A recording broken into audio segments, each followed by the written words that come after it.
Greetings and welcome back. We are continuing with our story, The Devil and Tom Walker. We're on page 233. Tom Walker's wife is gone, and now what happens to her? Nobody knows. Let's continue with our story, please. What was her real fate? Nobody knows, in consequence of so many pretending to know. It is one of those facts which have become confounded by a variety of historians. Some asserted that she lost her way among the tangled mazes of the swamp and sank into some pit or slough. Others, more uncharitable, hinted that she had eloped with the household booty and made off to some other province. She stole from her husband, in other words. Others surmised that the tempter had decoyed her into a dismal quagmire, on the top of which her hat was found lying. In confirmation of this, it was said a great black man with an axe on his shoulder was seen late that very evening coming out of the swamp, carrying a bundle tied in a check apron, with an air of surly triumph. The most current and probable story, however, observed that Tom Walker grew so anxious about the fate of his wife and his property that he set out at length to seek them both at the Indian fort. During a long summer's afternoon, he searched about the gloomy place, but no wife was to be seen. He called her name repeatedly, but she was nowhere to be heard. The bittern alone responded to his voice as he flew screaming by, or the bullfrog croaked dolefully from a neighboring pool. At length, it is said, just in the brown hour of twilight, when the owls began to hoot and the bats to flit about, his attention was attracted by the clamor of carrion crows hovering about a cypress tree. He looked up and beheld a bundle tied in a check apron and hanging in the branches of the tree, with a great vulture perched hard by, as if keeping watch upon it. He leaped with joy, for he recognized his wife's apron and supposed it to contain the household valuables.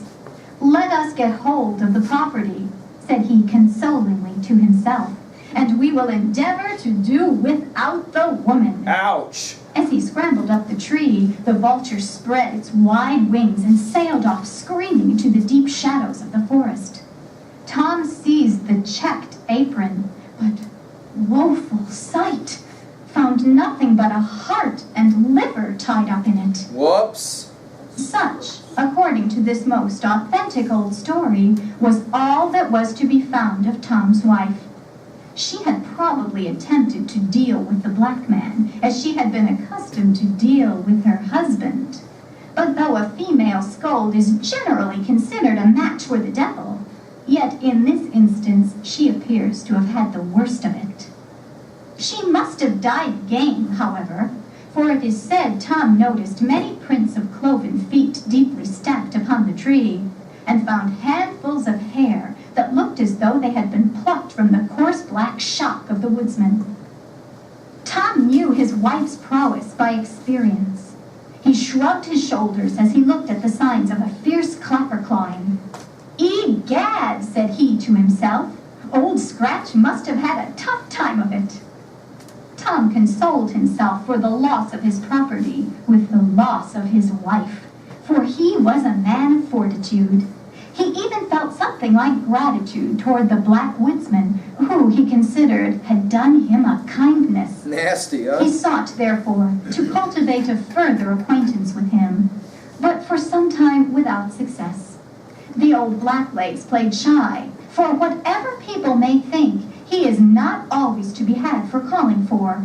He knows how to play his cards when pretty sure of his game. At length, it is said, when delay had whetted Tom's eagerness to the quick, and prepared him to agree to anything rather than not gain the promised treasure, he met the black man one evening in his usual woodsman's dress, with his axe on his shoulder, sauntering along the swamp and humming a tune. He affected to receive Tom's advances with great indifference, made brief replies, and went on humming his tune. So now we're going to have the meeting. Notice in your textbook page, right to the right there, do you see it?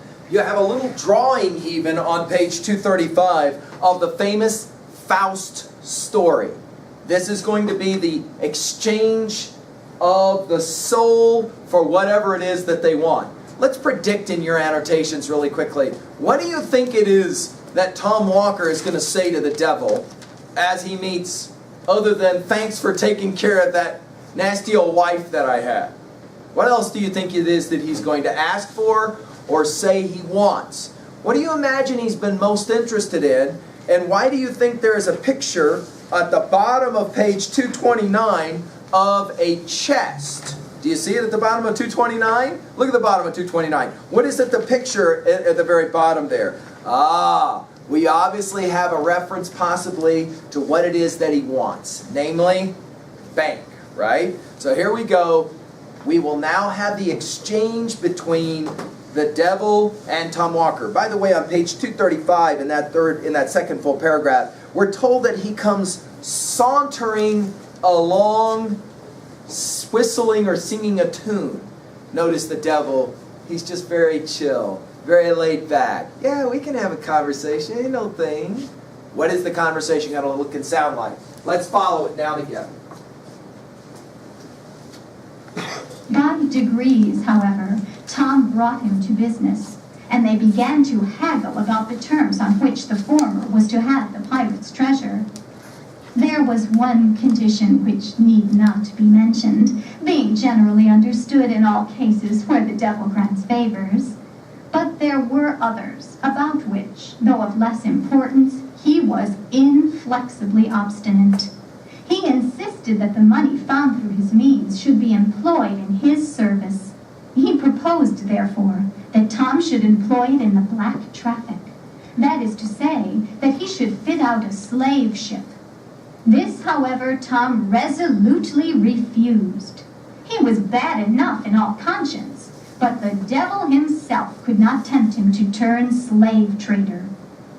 Finding Tom so squeamish on this point, he did not insist upon it, but proposed instead that he should turn usurer, the devil being extremely anxious for the increase of usurers, looking upon them as his peculiar people. To this, no objections were made. Now, what is this usurer thing? Let's write that word down, because sometimes students are not completely sure what that word means. A usurer, do you see it? And we're right there at the very bottom of 235. Usurer, do you see it? At the very bottom of 235, the second to the last paragraph before the dialoguing starts.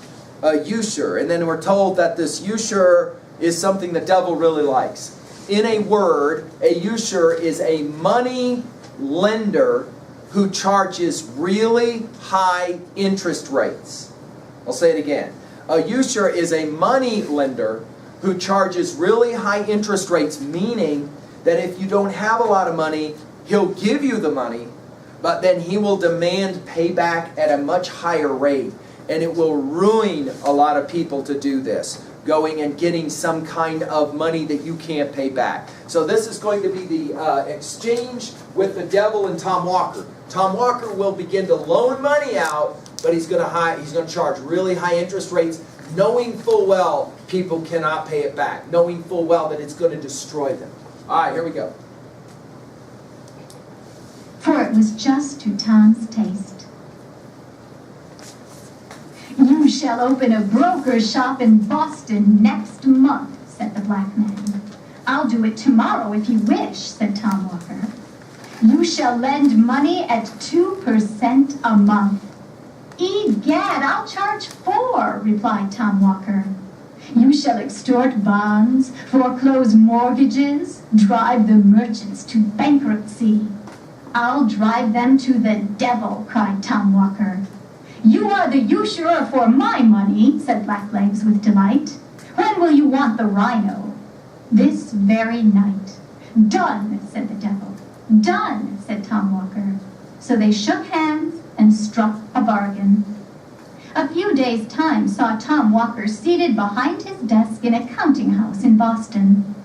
His reputation for a ready-moneyed man who would lend money out for a good consideration soon spread abroad.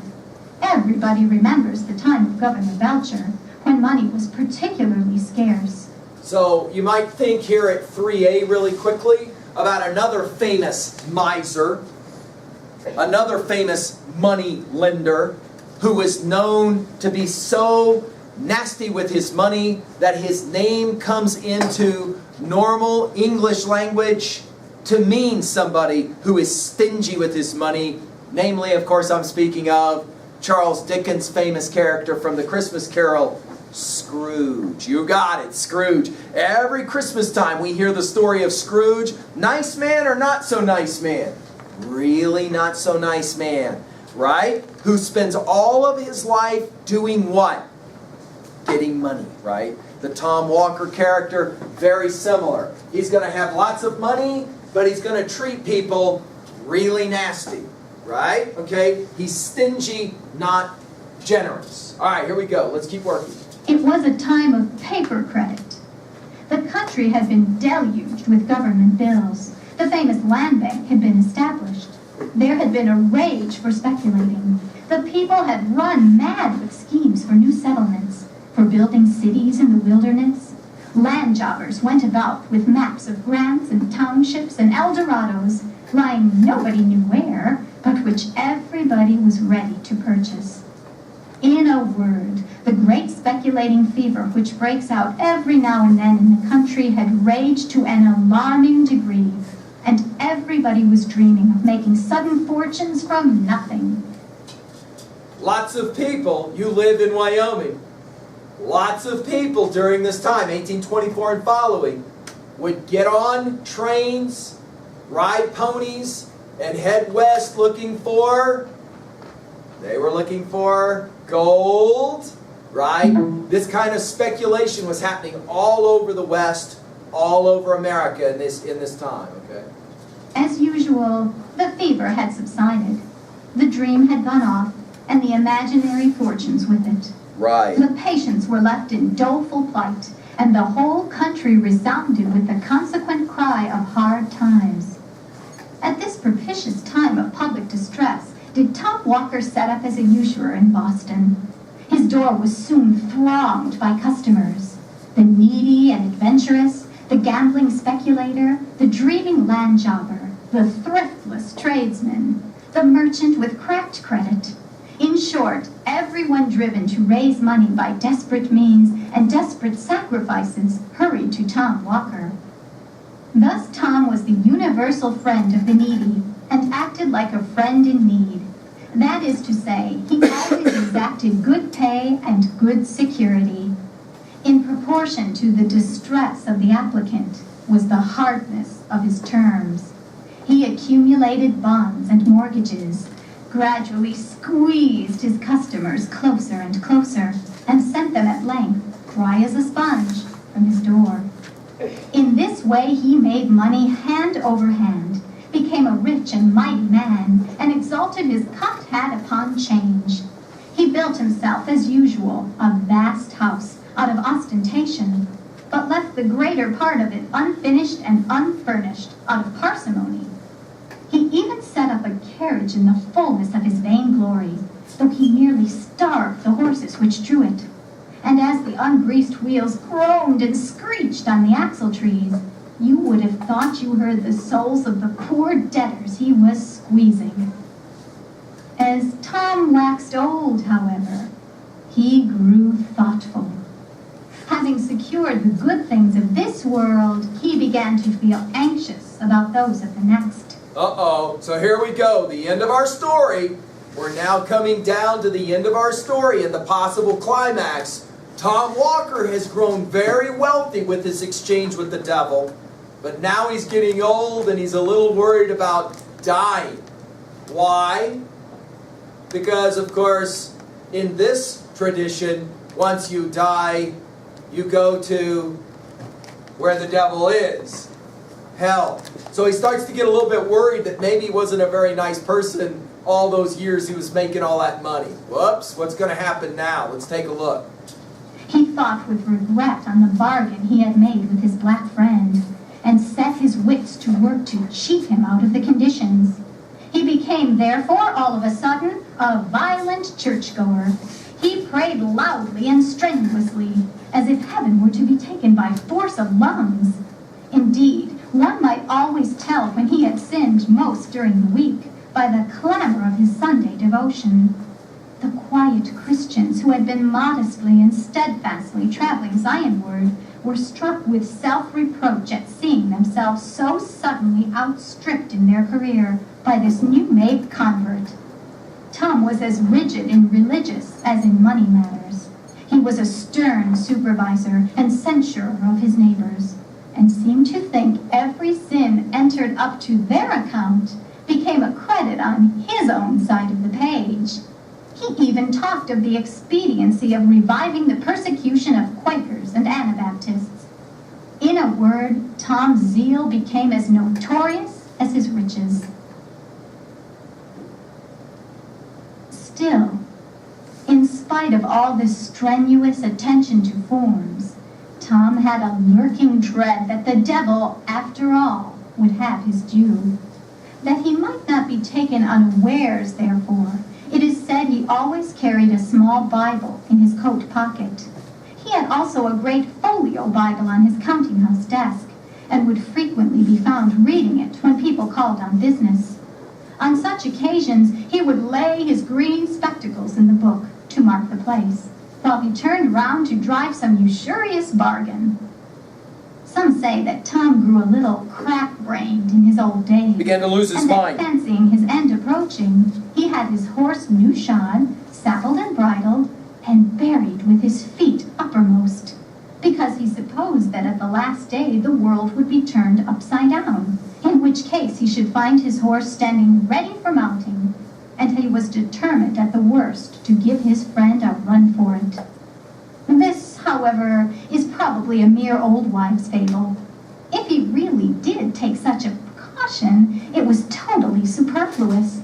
At least, so says the authentic old legend, which closes his story in the following manner. All right, here we go, the end of the story. One hot summer afternoon in the dog days, just as a terrible black thundergust was coming up, Tom sat in his counting-house in his white cap and India silk morning gown.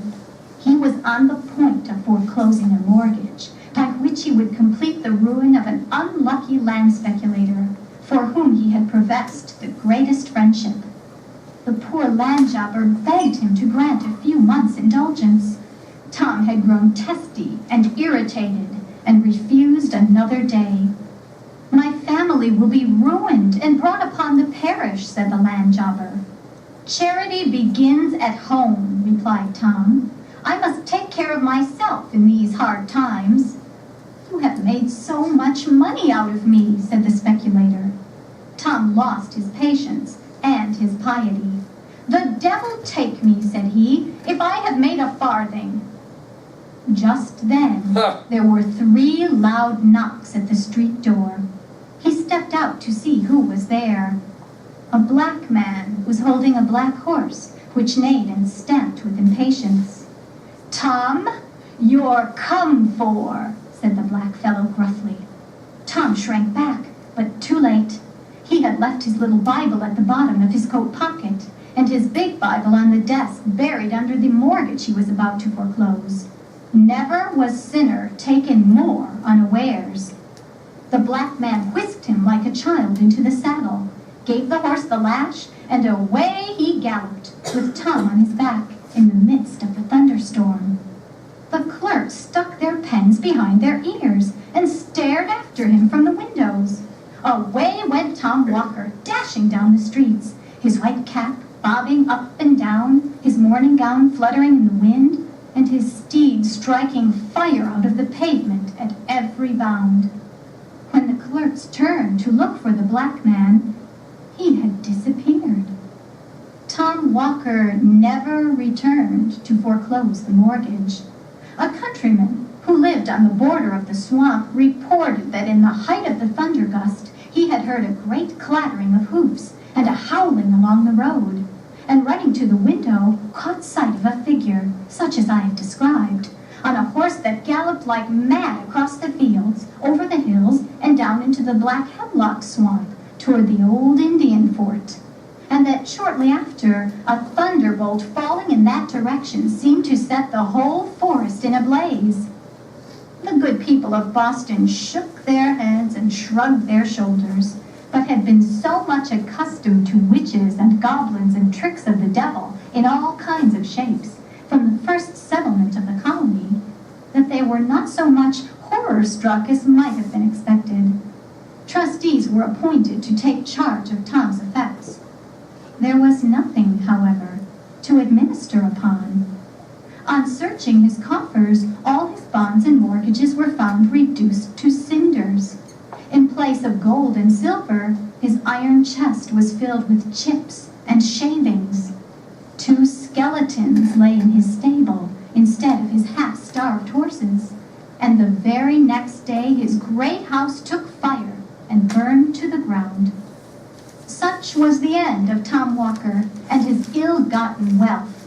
Let all griping money brokers lay this story to heart. The truth of it is not to be doubted. The very hole under the oak trees whence he dug Kid's money is to be seen to this day. And the neighboring swamp and old Indian fort are often haunted on stormy nights by a figure on horseback, in morning gown and white cap, which is doubtless the troubled spirit of the usurer. In fact, the story has resolved itself into a proverb, and is the origin of that popular saying, so prevalent throughout New England, of the devil and Tom Walker. Now, let's go ahead and finish up our annotations real quickly with this story. We spent a little bit of time at the beginning of the story introducing ourselves to plot, so let's go through it now rather quickly. Obviously, we know a little bit about the setting. We're outside of Boston, so we want to write that down. We know a little bit about the time, and in fact, we are told exactly the time. Let's go back and look at it on 229. About the year what? 17, what? 27. So we know a little bit about the time. We know about